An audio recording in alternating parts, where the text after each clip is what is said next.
Good morning, all of you. Now we are dealing with the interior of the Earth. Okay, already we know that it is interior of the Earth is broadly divided into three parts. That is, first is crust. Already we have seen that crust is also divided into two: continental crust and the oceanic crust. Now we will see the second uh, part of that divide mantle. Okay, that is mantle.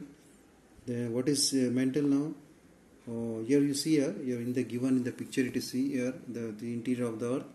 First part is crust, upper part, then the second part is mantle, okay, then the last part is core. Okay, so we'll see now second part.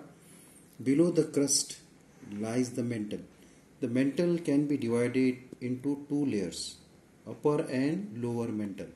The upper layer is more in liquid state, so that upper layer of it is in liquid state. Here one finds magma chambers. So chambers are there of magma. It is through these chambers that magma comes out on the earth's surface during volcanic eruptions. So we know that the material what is coming during the eruption, volcanic eruptions, so that is called as magma. So this layer is also known as asthenosphere. Okay, so this layer is also known as asthenosphere.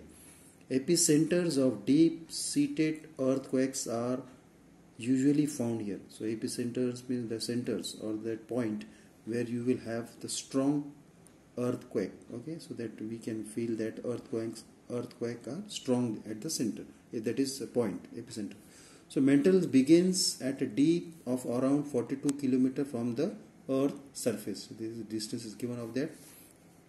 The internal energy release due to endogenetic movements occurring in this layer is responsible. So the movements are occurring in this.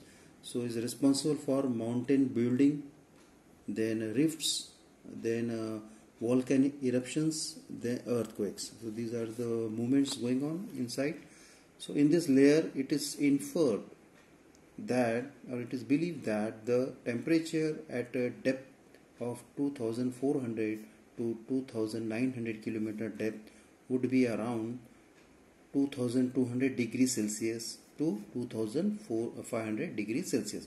So huge temperature is there. Okay, so yes, there is a sudden change in the structure and density of material. Okay, the density of material is nothing but the thickness of the liquid okay, or that material.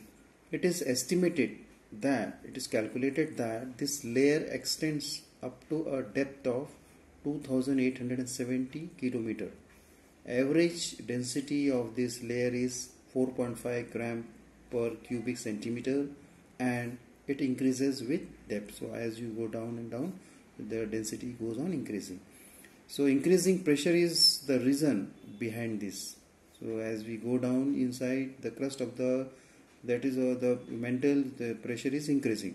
So the density of lower mantle is about 5.7 gram per cubic centimeter. Now the third and the last part of this interior of the earth is core. So the core start from around the depth of about 2900 kilometer from the earth's surface.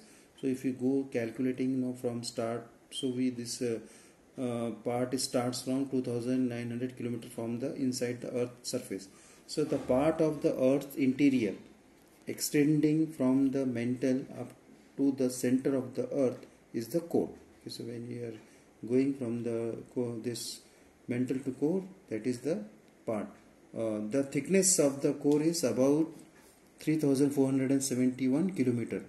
This layer can be divided into outer core and inner core. So the core is divided into outer core and inner core. So we'll see first the outer core. The outer core extends from around 2900 km to 5100 km.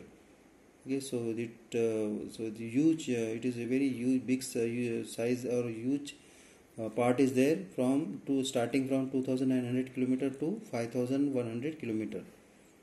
The secondary waves cannot pass through the core. They get absorbed in this region. This has led the scientists to believe that the core could be liquid or semi-liquid in nature.